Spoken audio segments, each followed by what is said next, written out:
Hi guys, James O'Brien once said, "A lie is halfway around the world before the truth has got its trousers on," meaning that it's much easier to spread false information than to correct it.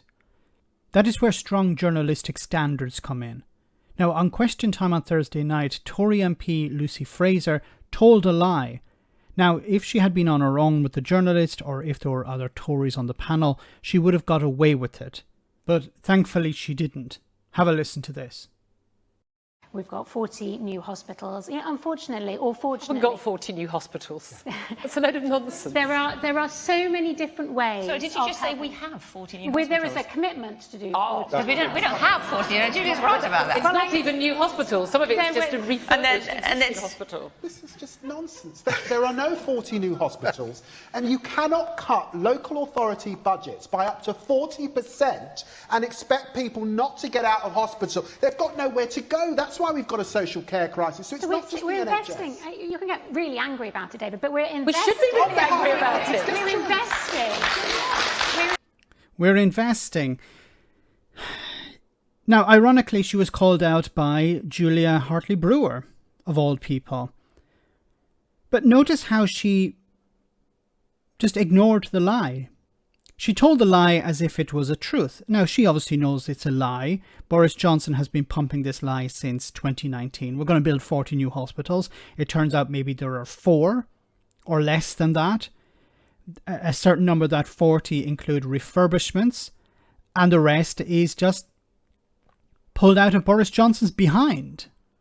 So there are no 40 new hospitals, but the way it just rolled off her tongue, 40 new hospitals, because she was expecting the public just to go along with it.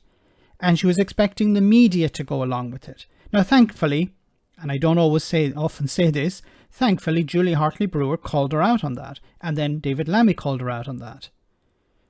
But if they didn't, I'm pretty sure that the journalists there from the BBC would have said nothing.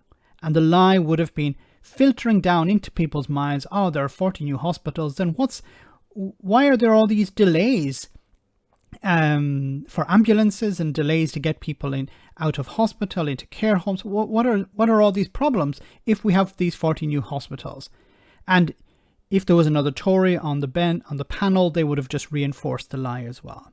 That's why it's so important that you have journalistic standards. Journalists hold these people to account. If they say something like, we have 40 new hospitals, and you know that's untrue, then you need to call them out on it.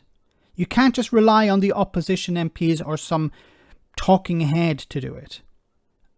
It needs to be it needs a critical response from journalists. That's their job. How many other things has Boris Johnson lied about? Actually, it'd be a better question to ask, how many things has Boris Johnson told the truth about? But notice how she just rolled out with this lie, 40 new hospitals, and her response to people's response to that was, don't get angry. Stop getting angry with me lying to you. You're supposed to just accept these lies. You're supposed to just take it as truth. Yes, now I had to correct myself. No, there are actually 40 in the pipeline. There's a plan for 40 new hospitals. We can have a laugh at all of this, but this has real consequences, because this is just one lie on a pile of lies. And, you could have some truth in that pile, or half-truths in that pile, but you'll never know what's true and what's a lie, because everything seems to be intertwined. How do you know if Boris Johnson's actually telling the truth? Because he's always lying. How do you tell if Lucy Frazer is telling the truth? Because she's pretty much always lying. There needs to be a complete overhaul of what's happening in politics. The lies have to be called out. Politicians need to suffer the consequences when they lie.